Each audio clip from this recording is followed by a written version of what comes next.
Fish try ஒரு மீன் வறுவல் பார்க்க போகிறோம். அதுக்கு நான் 1/2 கிலோ மீன் எடுத்துருக்கிறேன். நல்லா முள் இல்லாத எந்த மீன் வேணாலும் நீங்கள் எடுத்துக்கோங்க, நடுவில் மட்டும் முள் இருக்கிறதா. நான் 1/2 கிலோ எடுத்துருக்கிறேன்.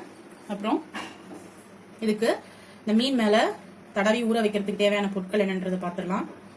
இஞ்சி பூண்டு ஒரு 4 பல் பூண்டு, ஒரு சிறு துண்டு இஞ்சி எடுத்துருக்கிறேன். ஜீரகம் ஒரு 1 டீஸ்பூன் எடுத்துருக்கிறேன். சோம்பு 1 டீஸ்பூன் எடுத்துருக்கிறேன். மிளகு ஒரு 5 மிளகு எடுத்துருக்கிறேன். 1/2 எலுமிச்சம்பழம் எடுத்துருக்கிறேன். இது அரிசி மாவு 2 ஸ்பூன் போட்டுக்கலாம். இது பைண்டிங் பண்ணுறதுக்கு உதிராமல் இருக்கிறதுக்கு மசாலாலாம் ரொம்ப யூஸ்ஃபுல்லாக இருக்கும். ஒரு பாதி வெங்காயம் கட் பண்ணியிருக்கிறேன். கொத்தமல்லி கருவேப்பிலை சிறிதளவு எடுத்துக்கிறேன். இதுக்கு மசாலா பொருட்கள் உப்பு ஒரு 1/2 டீஸ்பூன் எடுத்துக்கிறேன். மஞ்சத்தூள் ஒரு 1/2 டீஸ்பூன் எடுத்துக்கிறேன். கரம் மசாலா ஒரு 1/2 டீஸ்பூன் எடுத்துக்கிறேன். காஷ்மீரி சில்லி பவுடர் இது ஒரு 1/2 டீஸ்பூன் இல்லை 1 டீஸ்பூன் அளவுக்கு எடுத்துக்கலாம். குழம்பு மிளகாத்தூள் 1 டீஸ்பூன் எடுத்துக்கிறேன். தனியாத்தூள் 1 டீஸ்பூன் எடுத்துக்கிறேன். வாங்க எப்படி செய்யறதுன்னு பார்க்கலாம். மீன் வறுவல் செய்யறதுக்கு மசாலா ரெடி பண்ணிடலாம். அதுக்கு ஒரு மிக்ஸி ஜாரில் இப்போ நம்ம எடுத்து வச்சிருக்க ஒவ்வொரு பொருளாக சேர்த்துக்கலாம். இஞ்சி பூண்டு சேர்த்துக்கலாம், மிளகு சேர்த்துக்கலாம், சீரகம் சேர்த்துக்கலாம், சோம்பு சேர்த்துக்கலாம், பாதி வெங்காயம் சேர்த்துக்கலாம், கொத்தமல்லி கருவேப்பிலை சேர்த்துக்கலாம். இப்போ இதை அரைச்சிட்டு வந்துட்டு அதுக்கப்புறம் பொடியெல்லாம் சேர்த்துக்கலாம்.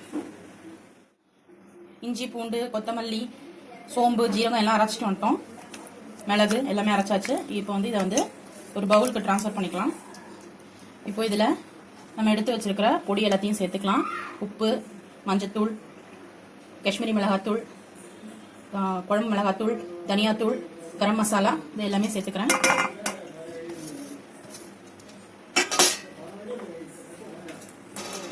இதில் ஒரு 2 டீஸ்பூன் அளவுக்கு அரிசி மாவு சேர்த்துக்கிறேன். இந்த அரிசி மாவு வந்து உங்களுக்கு இதில் சேர்க்குற மசாலா எல்லாமே உதிராமல் வரத்துக்கு யூஸ்ஃபுல்லாக இருக்கும்.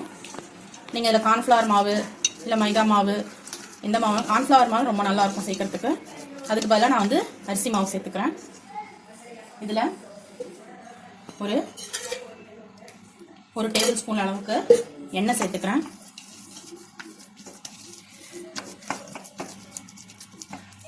இப்போ நல்லா பிசைஞ்சதுக்கப்புறம் பார்க்கலாம். 1/2 எலுமிச்சம்பழத்தை புழிஞ்சு விட்டுக்கலாம்.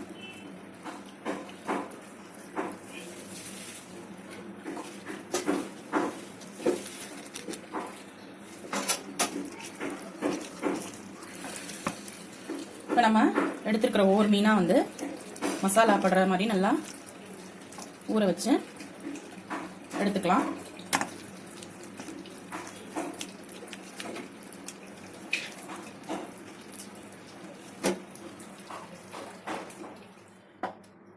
எல்லா மீனுக்கும் நல்லா மசாலா தடவியாச்சு. இதை வந்து ஒரு 1 மணி நேரம் ஊற வச்சுட்டு நம்ம ஷாலோ ஃப்ரை பண்ணி எடுத்துக்கலாம். 1 மணி நேரம் கழிச்சு பார்க்கலாம். இப்போ வந்து உங்களுக்கு ஊற வச்சிருக்க மீன் நல்லா ஊறி இருக்கு 1 மணி நேரமாக. இதில் வந்து நம்ம இப்போ ஒன்று எடுத்து தோசைக்கல்லில் போட்டு ஷாலோ ஃப்ரை பண்ணிக்கலாம்.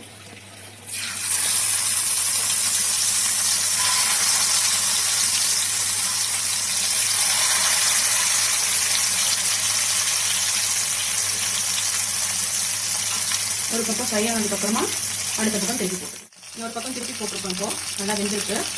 இன்னொரு 1 நிமிஷம் கழித்து நம்ம இதை பிளேட்டை சர்வ் பண்ணலாம். சுவையான மீன் வறுவல் தயாராக இருக்குது. நான் இப்போ உங்களுக்கு சர்வ் பண்ணியிருக்கிறேன். இந்த மாதிரி வெரைட்டியான ரெசிபிகளுக்கு நம்ம விசாகன் குடில் சேனலை சப்ஸ்கிரைப் பண்ணிக்கோங்க.